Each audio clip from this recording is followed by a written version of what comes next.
জান্নাতের ভিতর থেকে আওয়াজ আসবে, আপনি কে? মান হুয়া, মানান্ত আপনি কে? তখন বাইরে থেকে বলা হবে, আল্লাহ রাসূল বলবেন আনা রাহমাতুল লিল আলামিন। এবার উচ্চ আওয়াজে বলে সুবহানাল্লাহ। তখন সাথে সাথে জান্নাতের গেটখানা খুলে যাবে।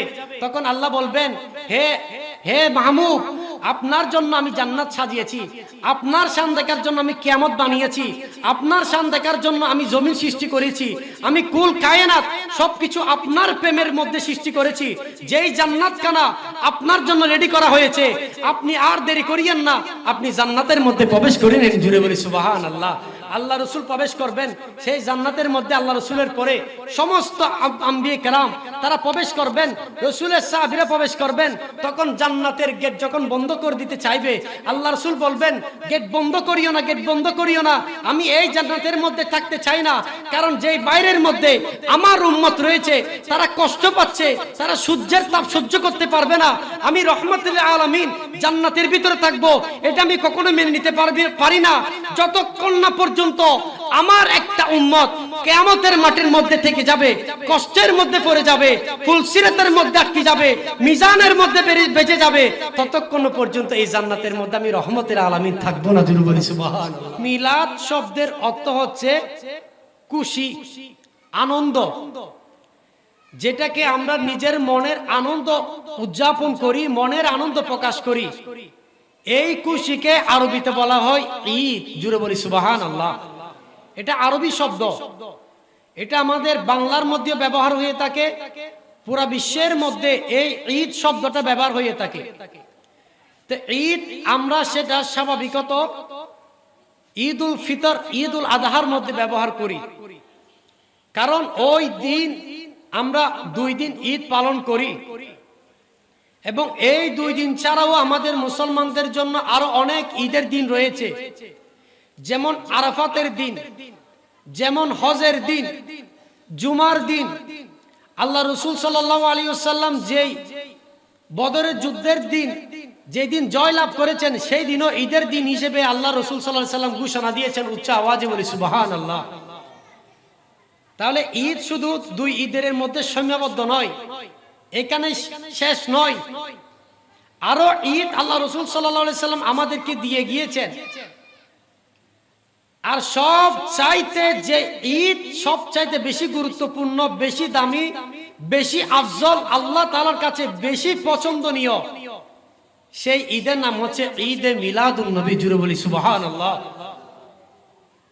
সেই জন্য ঈদ মানে খুশি, মিলাদ মানে রসুলের আগমন, মিলাদুন নবী নবীর আগমন, নবীর আগমনে খুশি হয়ে উদযাপন করা, এই মাহফিল আনন্দ উপভোগ করা, এটার নামই হচ্ছে মিলাদুন নবী। জুড়ে বলি সুবহানাল্লাহ।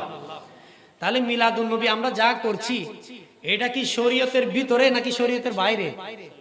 শরীয়তের ভিতরে। কারণ শরীয়তের ভিতর হওয়ার কারণ কি? এখানে কোরআনের আলোচনা, হাদিসের আলোচনা, কেরাত, গাউসিয়া শরীফ, মিলাদ ও কিয়াম, সালাতু সালাম, দরুদ শরীফের আলোচনা, এবং আল্লাহর ওলিদের আলোচনা, নামাজ নিয়ে আলোচনা, ঈদে মিলাদুন নবী সাল্লাল্লাহু আলাইহি সাল্লাম নিয়ে আলোচনা, রসুলের জীবনী নিয়ে আলোচনা, সাহাবীদের জীবনী নিয়ে আলোচনা। এই সব কিছু বিবেচনা করে দেখলে দেখা যায় সবগুলো হচ্ছে উত্তম একটি মাহফিল হচ্ছে, সেটা হচ্ছে ঈদে মিলাদুন নবী। জুড়ে বলি সুবহানাল্লাহ। ঈদ আল্লাহ তাআলা আমাদেরকে করার তৌফিক দান করেছেন, আমাদের নসিবের মধ্যে, আমাদের তকদিরের মধ্যে ঈদ রেখেছেন। এটা আমরা কখনো শুকরিয়া তান কখনো শেষ করতে পারবো না। এটা অনেক আল্লাহ তাআলা আমাদেরকে পছন্দ করেছেন বিদায় আল্লাহ তাআলা আমাদের কপালের মধ্যে ঈদ উদযাপন করার, মিলাদুন নবী উদযাপন করার আল্লাহ তাআলা আমাদেরকে সুযোগ দিয়েছেন। এবার উচ্চ আওয়াজে বলি সুবহানাল্লাহ। প্যারে হাজিরিন, ঈদ এটা কোরআন হাদিস দ্বারা প্রমাণিত। কারণ আল্লাহ তাআলা সূরা ইউনূসের 59 নম্বর আয়াতের মধ্যে আল্লাহ তাআলা বলেন, 58 নম্বর আয়াতের মধ্যে, বিসমিল্লাহির রহমানির রহিম, কুল বিফদলিল্লাহি ওয়া বিরহমাতিহি ফাবিযালিকা ফালইফরাহু। আল্লাহ তাআলা বলেন, হে আমার বান্দারা শুনো, আমি আল্লাহ ঘোষণা দিচ্ছি, এই ঘোষণাটা আমি আমার মাধ্যমে দিব না। এত গুরুত্বপূর্ণ কথা, আমার গুরুত্বপূর্ণ কথাগুলো আমি আমার হাবিবকে দিয়ে বলাইয়া দিই। জুড়ে বলি সুবহানাল্লাহ। যেমন আল্লাহ একক, এটা আল্লাহ নিজে বলেছেন, কিন্তু আল্লাহ ডাইরেক্টলি বলেন নাই। আল্লাহ বলেছেন, হাবিব আপনি বলুন, কুল, আপনি বলে দিন, হুয়াল্লাহু আহাদ, আমি আল্লাহ একক। আল্লাহর এককত্ব ঘোষণা করেছেন আল্লাহ আল্লাহর হাবিবের বলার মাধ্যমে। এই আয়াতের মাধ্যমে দেখতে পাই আল্লাহ ডাইরেক্টলি নিয়ামতের কথা বলে নাই, রহমতের কথা বলে নাই।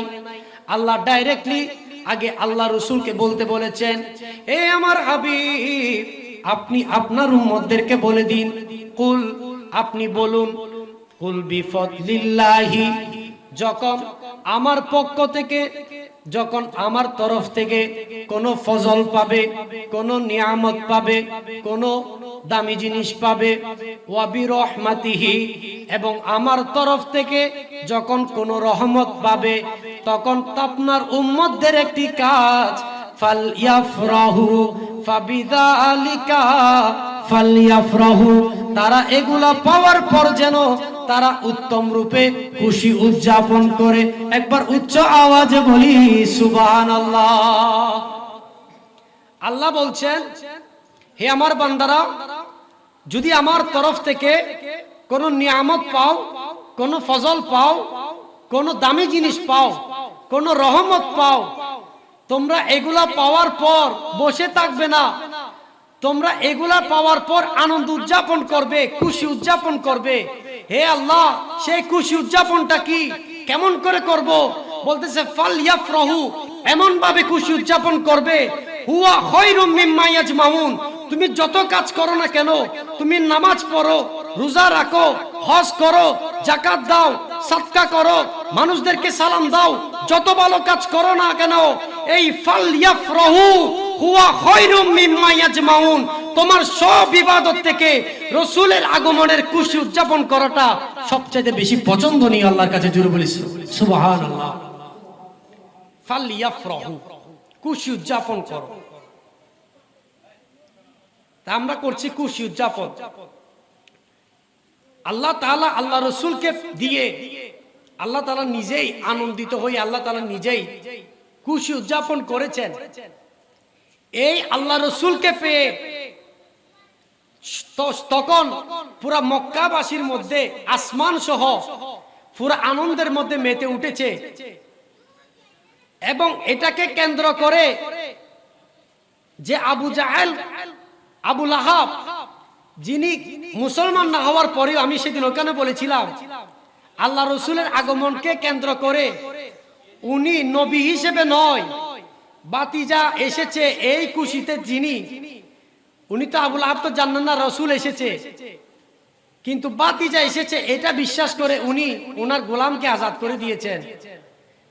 আর আল্লাহ তাআলা যে বলেছেন ফালইয়াফরাহু, খুশি উদযাপন করো, এই খুশি উদযাপন করা শুধু সেটা আমাদের মুসলমানদের জন্য নয়, আল্লাহ রসুল যেমন পুরা বিশ্বজগতের জন্য রহমতুল আলামিন, আমার নবীর খুশি উদযাপনও পুরা রহমতুল আলামিনের যত জগতের মধ্যে, যত কুল কায়নাতের মধ্যে যত ইনসান, যত জীবজন্তু, যত হাইওয়ান, যত প্রাণী রয়েছে, যারা আল্লাহ রসুলের খুশি উদযাপন করবে তারা আল্লাহর পক্ষ থেকে নিয়ামত পাবে। জুড়ে বলি সুবহানাল্লাহ। যত খুশি উদযাপন করবে, যে করবে, আল্লাহ রসুল তো রহমতুল আলামিন, আর রহমতুল আলামিন কি আশার কেন্দ্র করে যারা খুশি উদযাপন করবে তারা আল্লাহর পক্ষ থেকে নাজাত পাবে। জুড়ে বলি সুবহানাল্লাহ। এটা আল্লাহ তাআলার কাছে সবচাইতে পছন্দনীয় এবং সবচাইতে উত্তম ইবাদত। আল্লাহ তাআলা এই জিনিসকে বেশি পছন্দ করেন, যেন বান্দা কোন রহমত পাইলে তারা যেন খুশি উদযাপন করে। তো কোরআন শরীফের আমি বলেছিলাম, এক আয়াত দিয়ে অন্য আয়াত কি হয়, দলিল হিসেবে সাব্যস্ত হয়। এক আয়াত দ্বারা আর এক আয়াত রহিত করা হয়, নাসিখ মানসুখ হয়। এই রহমত দ্বারা কোন রহমত বুঝিয়েছেন সেটা আল্লাহ তাআলা কোরআনের অন্য আয়াত দিয়ে বুঝিয়ে দিয়েছেন। বিসমিল্লাহির রহমানির রহিম, আল্লাহ তাআলা বলছেন, ওয়ামা আরসালনাকা ইল্লা রাহমাতাল লিল আলামিন, আমি তোমাদেরকে যে রহমতের কথা বলেছিলাম, যে রহমত পাইলে তোমাদেরকে খুশি উদযাপন করার জন্য বলেছিলাম, সেই রহমত কি জানো? আমি কোরআনে পাকের মধ্যে বলে দিচ্ছি, সেই রহমত হচ্ছে আমার রহমাতুল লিল আলামিন। জুড়ে বলি সুবহানাল্লাহ। আমরা রহমতুল আলামিনকে পেয়ে খুশি না বেজার? একটু একটু হাত তুলে বলুন, খুশি না বেজার? আলহামদুলিল্লাহ। আল্লাহ তাআলা আমাদের সবাইকে, যারা খুশি হয়েছি, আল্লাহ তাআলা আমাদের সবাইকে কবুল আর মঞ্জুর করুক। সবাই বলুন আমিন। আপনারা যারা এসেছেন ভাগ্যবান, আমরা যারা আগে এসেছি, আল্লাহ তাআলা আমাদেরকে কাল কঠিন কিয়ামতের মুহূর্তে আল্লাহ তাআলা যেন আমাদের এই কঠিন মুহূর্তে তাড়াতাড়ি যেন আমাদেরকে কঠিন আযাব থেকে তাড়াতাড়ি জান্নাতের মধ্যে নিয়ে যায়। জুড়ে বলি সুবহানাল্লাহ। কারণ কিয়ামতের ময়দান তো অনেক কঠিন, অনেক কষ্টকর। সেখানে এক হাত, দুই হাত, তিন হাত কিতাবের মধ্যে আসছে 1 মাইলের উপর সূর্য থাকবে, এমন উত্তপ্ত তাপ হবে, উপরে গরম, নিচে গরম, নিচে দাউ দাউ করে গরমের মধ্যে উত্তপ্ত আগুন হয়ে যাবে, সারা মানুষ জ্বলে পুড়ে সরকার হয়ে যাবে অবস্থা। আল্লাহ রাসূল সহ্য করতে পারবে না। আল্লাহ রাসূল বলবেন, হে আল্লাহ, আপনি আমাকে সবার পরে দুনিয়ার মধ্যে পাঠিয়েছেন, আমাকে সবার আগে বানিয়েছেন, আমার উম্মত সর্বশ্রেষ্ঠ উম্মত, তারা সবার পরে আমার উম্মত হয়েছে। দুনিয়ার মধ্যে আদম থেকে শুরু করে ঈসা রুহুল্লাহ পর্যন্ত প্রত্যেকের উম্মত হয়েছিল, প্রত্যেকের উম্মত আগে এসেছিল। আমি সবার পরে, আমি রহমাতুল লিল আলামিন হিসেবে দুনিয়ার মধ্যে প্রেরণ হয়েছিলাম। আমার যারা উম্মত হয়েছে তারা সর্বশেষ উম্মত হিসেবে আল্লাহর আপনার কাছে কবুল হয়েছে, কিন্তু তারা সর্বশেষ হিসেবে জান্নাতের মধ্যে যাবে না। তাদের সেই কিয়ামতের কষ্ট আমি রহমাতুল লিল আলামিন সহ্য করতে পারবে না। হে বারি ইলাহি, সবার আগে জান্নাতের মধ্যে আমার উম্মতদেরকে একটু প্রবেশ করিয়ে দিন। জুড়ে বলি সুবহানাল্লাহ। আপনারা শুনেছেন, কিতাবের মধ্যে আছে, জান্নাত উদ্বোধন করা হবে আমাদের রহমাতুল আলামিন নবী দিয়ে। জুড়ে বলি সুবহানাল্লাহ। যখন আল্লাহ রাসূল সাল্লাল্লাহু আলাইহি সাল্লাম জান্নাতের গেটের মধ্যে গিয়ে টক টক টক টক যখন আওয়াজ করবেন, হাদিসের মধ্যে আসছে, তখন জান্নাতের ভিতর থেকে আওয়াজ আসবে, আপনি কে? যিনি জান্নাতের দরজার মধ্যে আওয়াজ করছেন। বাইরে কিয়ামতের হাজার হাজার কোটি কোটি মানুষ কিয়ামতের কিভাবে এই কষ্ট নিয়ে, এই জ্বালা নিয়ে, এই আযাব নিয়ে তারা টেনশনের মধ্যে আছে। আপনি এমন কে যিনি জান্নাতের দরজার মধ্যে এসে আওয়াজ দিচ্ছেন? তখন আল্লাহ রাসূল জান্নাতের বাইরে থেকে বলবেন, আনা রহমাতুল লিল আলামিন। জুড়ে বলি সুবহানাল্লাহ। সেটা বলার পর কুদরতি ভাবে সাথে সাথে জান্নাতের গেটখানা খুলে যাবে। জুড়ে বলি সুবহানাল্লাহ। জান্নাতের ভিতর থেকে আওয়াজ আসবে, আপনি কে? মান হুয়া, মানন্ত আপনি কে? তখন বাইরে থেকে বলা হবে, আল্লাহ রাসূল বলবেন, আনা রহমাতুল লিল আলামিন। এবার উচ্চ আওয়াজে বলে সুবহানাল্লাহ। তখন সাথে সাথে জান্নাতের গেটখানা খুলে যাবে। তখন আল্লাহ বলবেন, হে হে মাহমুদ, আপনার জন্য আমি জান্নাত সাজিয়েছি, আপনার শান দেখার জন্য আমি কিয়ামত বানিয়েছি, আপনার শান দেখার জন্য আমি জমিন সৃষ্টি করেছি, আমি কুল কায়নাত সবকিছু আপনার প্রেমের মধ্যে সৃষ্টি করেছি। যেই জান্নাতখানা আপনার জন্য রেডি করা হয়েছে, আপনি আর দেরি করিয়েন না, আপনি জান্নাতের মধ্যে প্রবেশ করে নিন। জুড়ে বলি সুবহানাল্লাহ। আল্লাহ রাসূল প্রবেশ করবেন সেই জান্নাতের মধ্যে। আল্লাহ রাসূলের পরে সমস্ত আম্বিয়া কেরাম তারা প্রবেশ করবেন, রাসূলের সাহাবীরা প্রবেশ করবেন।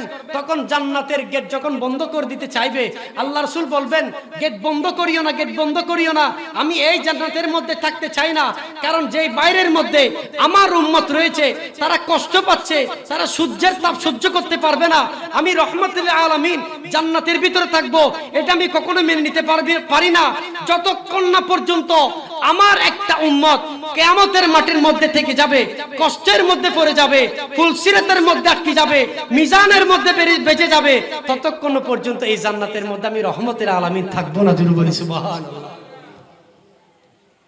যেই নবী আমাদেরকে ছাড়া জান্নাতের মধ্যে থাকতে রাজি নয়, যেই জান্নাতের জন্য আমি আপনি দেওয়ানা, আমি আপনি জান্নাত পাইলে দুনিয়ার আর কারো বাইরের জন্য টেনশন থাকবে না, কোনো চিন্তা থাকবে না, কোনো পেরেশানি থাকবে না। যেটার জন্য, যেই মকসদের জন্য সবকিছু আমরা দুনিয়াদারি বিমুখ হয়ে উজাড় করে আল্লাহকে রাজি করার জন্য, যেই পরকালে শান্তির জন্য, যেই জান্নাতের জন্য আমরা এত কিছু করছি, আর রহমাতুল আলামিন নিজে জান্নাতের মধ্যে ঢুকে আবার উম্মতের জন্য বেরিয়ে যাবেন। সুবহানাল্লাহ বলুন না একটু। কেমন রহমাতুল আলামিন, যিনি উম্মতদেরকে কোনো সময় বলতে পারেন নাই, এখনো উম্মতি উম্মতি বলে, এখনো রোজা শরীফের মধ্যে আল্লাহর কাছে উম্মতি উম্মতি বলে কাঁদছেন। উম্মতের গুনাহ মাফ চাওয়ার জন্য যিনি আল্লাহর দরবারে সিজদার মধ্যে আছেন, আর সেই রহমতুল্লাহ আলামিনকে যদি পেয়ে আমরা যদি খুশি উদযাপন না করি, আর কারা করবে? যারা রহমতুল্লাহ আলামিনকে পেয়ে খুশি হতে পারে না, মনে করবেন আল্লাহ রাসূল সাল্লাল্লাহু আলাইহি সাল্লাম যেই দিন আল্লাহ তাআলা আল্লাহ রাসূলকে দুনিয়ার মধ্যে প্রেরণ করছেন, কিতাবের মধ্যে আসছে শয়তান 3 বার বেশি কান্না করেছে, 3 বার বেশি কান্না করেছে। একবার কান্না করেছে তাকে যখন জান্নাত থেকে বের করে দেওয়া হচ্ছে। শয়তান এত বেশি কান্না করেছিল কারণ শয়তান আল্লাহর কথা মতো চলতো। শয়তান এত বেশি পরহেজগার ছিল, এত বেশি ইবাদতওয়ালা ছিল, সে সিজদা করে নাই এমন কোন জায়গা নাই, এমন কোন ইবাদত নাই যে শয়তান করে নাই। শয়তানের ইবাদতের পাওয়ার, তার এত অহংকার। যখন ফাসজুদু লি আদম, আল্লাহ তাআলা বলছেন তোমরা আদমকে সিজদা করো, কিন্তু যেই শয়তান সিজদা করে নাই তার যুক্তি ছিল, হে বারি ইলাহি, আমি তো আগুনের তৈরি, আমার কাজ হচ্ছে নিচ থেকে উপরে উঠা, আমাকে দাবায় রাখতে পারে না, আমাকে ধরাই দিলেই আমার কাজ হচ্ছে শুধু নিচ থেকে কোথায় উঠা, উপরের দিকে উঠে যাওয়া। আগুন কখনো নিচের দিকে থাকে না, উপরের দিকে উঠে যায়। আমার কাজ তো উপরের দিকে উঠা। আর আপনি যাকে সিজদা করতে বলছেন আদম, তিনি তো তাকে তো সৃষ্টি করেছেন আপনি মাটি থেকে, তিনি তো মাটির তৈরি, মাটিতে থাকে নিচের মধ্যে। তা আমার কাজ হচ্ছে উপরে উঠা, মাটির কাজ হচ্ছে নিচে থাকা। আমি উপরে থাকার জিনিস কিভাবে নিচের দিকে সিজদা করতে পারি? এই কথাটা কিন্তু যৌক্তিক, ঠিক না? যৌক্তিক কিনা?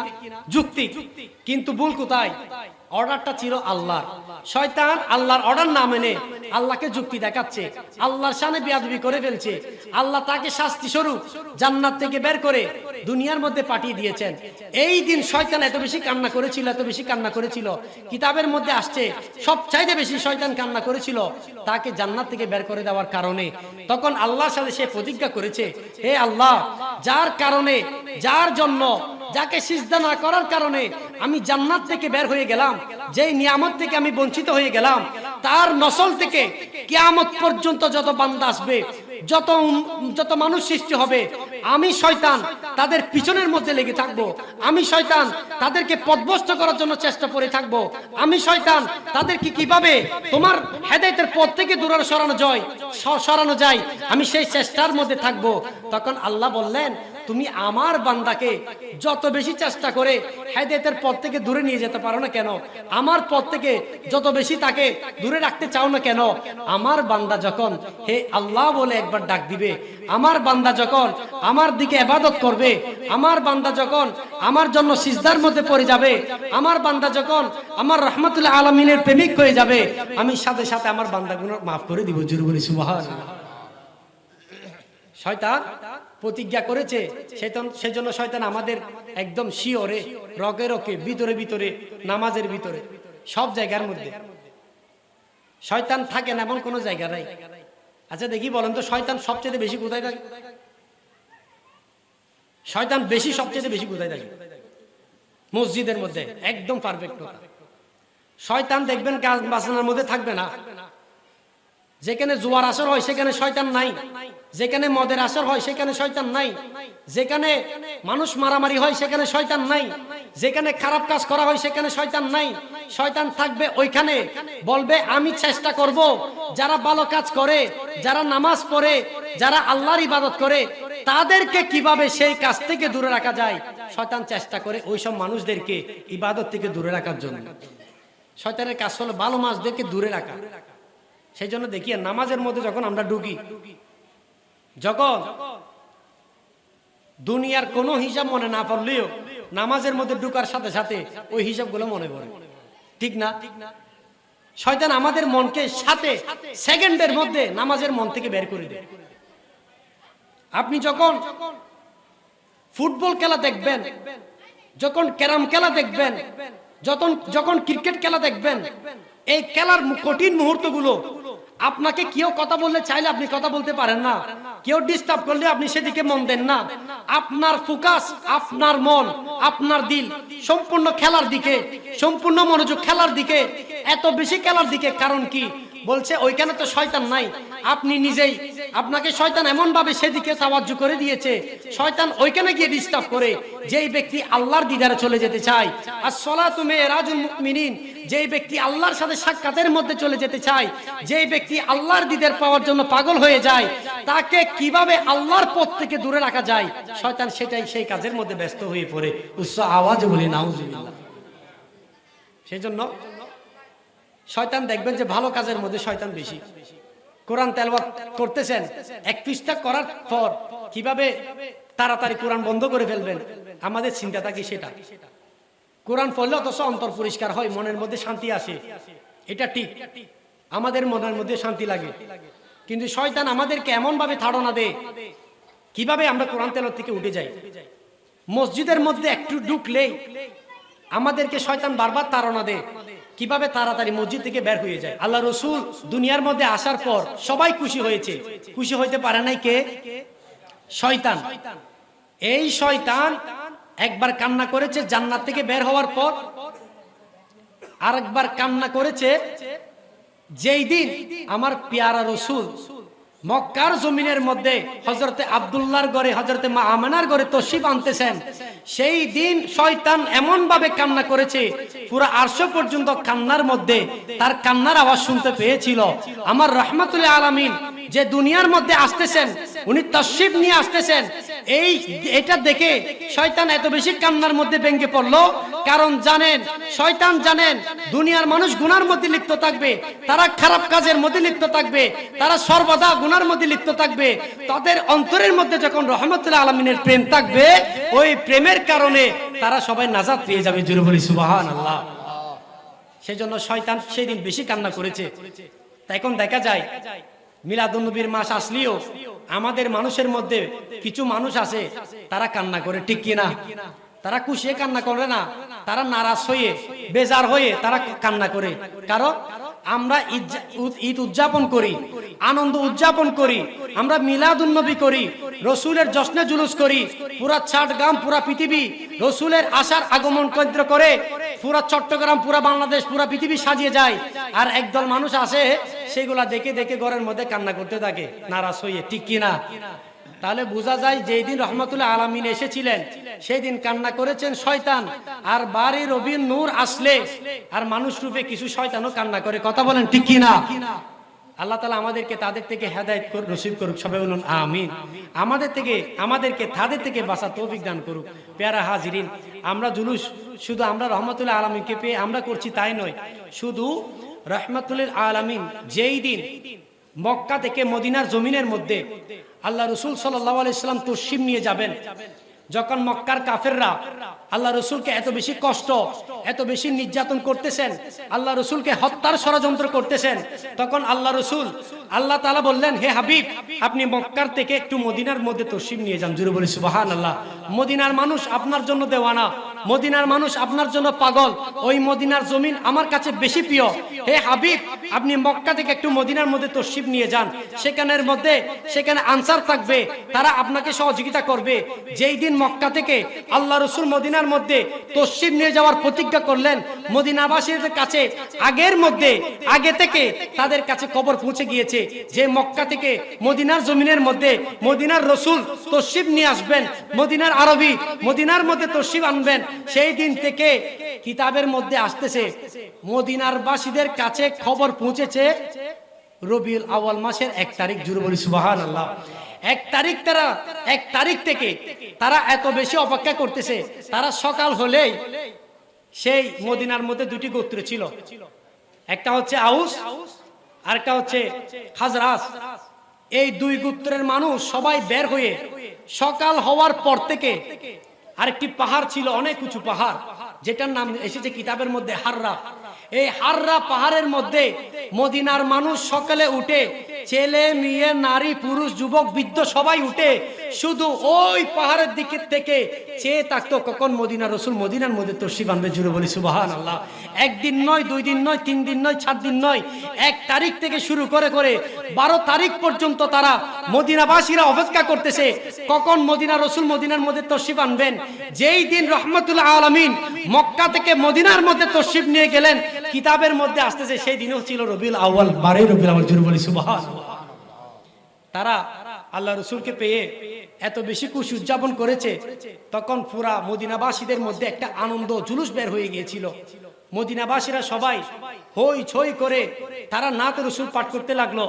মদিনার মহিলারা তারা আওয়াজ দিয়ে দিয়ে নাতে রসুল পড়ল, তলা আল বাদরু আলাইনা মিন সানিয়াতিল বিদা ওয়াজাবা শুকরু আলাইনা মাদালিল্লাহি দা। এটা এত বেশি কবুল হয়েছে, এত বেশি কবুল হয়েছে যে নাতখানা খুদ বুখারী শরীফের মধ্যে স্থান পেয়েছে। জুড়ে বলি সুবহানাল্লাহ। আর আমরা তো মিলাদুন নবী খুঁজে পাই না। মদিনাবাসী শুধু মক্কা থেকে মদিনার মধ্যে রসুল এসেছে এটা খুশিতে তারা পুরা মদিনার জুলুস বের করে ফেলেছে, পুরা মদিনার মধ্যে তারা সাজিয়ে ফেলেছে। মদিনার শিশুরা যা মুহাম্মদ যা রাসূলুল্লাহ, ইয়া মুহাম্মদ ইয়া রাসূলুল্লাহ বলে বলে মদিনার অলিগলির মধ্যে তারা স্লোগান দিতে রাখলো। আর আমরা তো ইয়া রাসূলুল্লাহ বললে অনেকে বেদাত বলে, ঠিক কি না? মদিনাবাসীরা বলেছি ইয়া রাসূলুল্লাহ। আল্লাহ তাআলা আমাদের বুঝার তৌফিক দান করুক, সবাই বলুন আমিন। প্যারা হাজিরিন, হুজুরকে সামনে রেখে কথা বলে এটা বেয়াদবি, তবু আমি যেহেতু একটু সুযোগ পেয়েছি একটুখানি বলার চেষ্টা করেছি। আপনারা আমার জন্য দোয়া করবেন। আমি নিজেই হুজুরের গুরুত্বপূর্ণ আলোচনা শোনার জন্য এসেছি, ওয়াজ তকরির করার জন্য নয়। আমি এলাকার সন্তান, আপনারা আমাকে সব সময় পান, সব সময় দেখতে পান।